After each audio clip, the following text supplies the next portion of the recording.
Hi guys, Mike at a rather windy Southport Automart.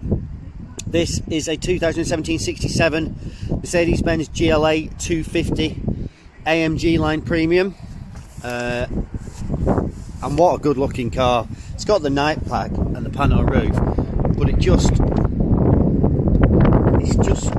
stunning to look at. The wheels are all lovely. I mean, this is the point where I normally point out bits we need to address, but I'm struggling to find anything. You know, I'll walk around and say, oh, well, that wheel needs doing, or that wheel needs doing, but it's just as it's come to us. We always picture them and video them as soon as they land, but yeah, I really am struggling to point anything out to you.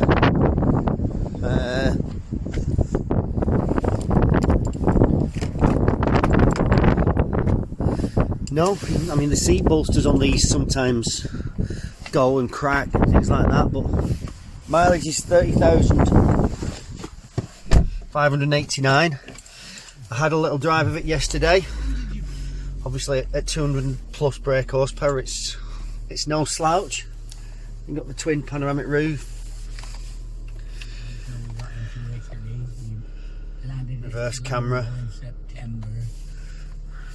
It's just so comfortable.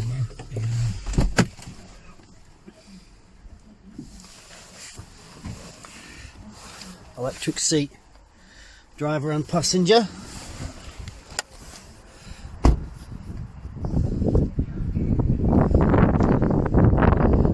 Yeah, real good looking car. As always, if you want any extra pictures or videos, part exchange prices, finance inquiries, anything at all, give us a call or send us a message. Thank you.